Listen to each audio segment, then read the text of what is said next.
अरे हाँ, तो का हाल बा भाई लोग। सारी विरोधी के बजा देले बाजा हमरे नाम वीआईपी राजा। अरे हमारे भोजपुरी के ट्रेंडिंग स्टार। अरे हाँ, अपन हिट मशीन खेसारी लाल यादव के एकॉनी ब्लास्ट मस्त खतरनाक महा खतरनाक रीमेक सॉन्ग रिलीज होकर जा रहल बा। जौन गाना के टाइटल बा चूसा ता देवरा 2। अरे चूसा ता देवरा 2 गाना कब तक ले आवता, कौना चैनल पे आवता, क तरीके रिलीज करल जाता, गाना कैसन होके बा, पूरा फुल जानकारी मिली तो लोग ई वाला वीडियो में। तो लोग ई वाला वीडियो के शुरू से लेके लास्ट तक देखा लेंगे। बाकी अभी तक हमारे चैनल के सब्सक्राइब नहीं करेंगे के लिए तभी सब्सक्राइब करके हमसे जुड़ जाएंगे। तो भाई तो लोग सबसे पहले बता देंगे यहाँ चूसा ता देवरा गाना लिखले के बाद, तो गाना के लिखले वाले भोजपुरी के मशहूर राइटर कृष्णा बेदर्दी। अरे बोले चूसा ता देवरा 2 गाना के लिखले वाले कृष्णा बेदर्दी। बाकी चूसा ता देवरा भी जो 1 गाना रहे तो भी कृष्णा बेदर्दी ही लिखले रहलन। बाकी बतावल जाता है कि यहाँ चूसा ता 2 गाना बहुत ही बेस्ट बहुत ही मस्त होके आला बा। बोले चूसा ता देवरा 2 गाना बहुत ही जबरदस्त बहुत ही मस्त होके आला बा, डीजे म्यूजिक के साथ होके आला बा, जौन तो लोग सुनने में बहुत ही मजा आई।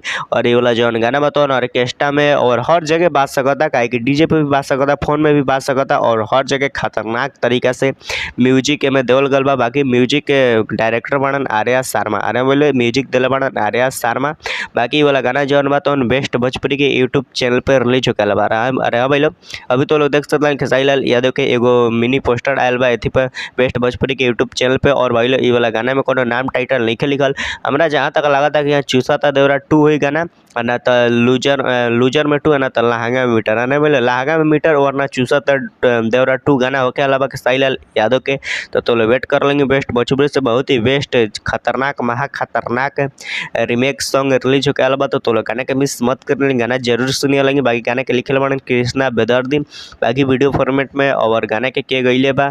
हमरा जहाँ तक लगा था कि यहाँ चूसा था देवरा 2 गाना गईले बन खेसारी लाल यादव और शिल्पी राजा। ने बोले फीमेल सिंगर कहीं शिल्पी राज गईले हुए ना तो दूसर भी सिंगर गा सकता। बाकी तो लोग बता दी कि हाँ गाना जो बा तो बहुत ही बेस्ट बहुत ही मस्त बहुत ही खतरनाक होके अलावा, काहे कि गाना के सबसे पहले मतलब मिनी मोस्टन पोस्टर रिलीज करल गल बा। तो लोग सोच सकता गाना कितना जबरदस्त होके अलावा। बाकी तो लोग बेस्ट भोजपुरी से बहुत ही बेस्ट गाना वाला बा, तो लोग इंतजार कर लेंगे। बाकी तो लोग के वाला वीडियो कैसा लगल, अच्छा लगल तो लाइक कर लेंगे, चैनल के सब्सक्राइब कर लेंगे, वीडियो के शेयर कर लेंगे। बाकी ऐसे ही न्यू अपडेट करते मेरा चैनल के सब्सक्राइब जरूर कर लेंगे। बाकी यहाँ तक वीडियो देखे खातिर बहुत बहुत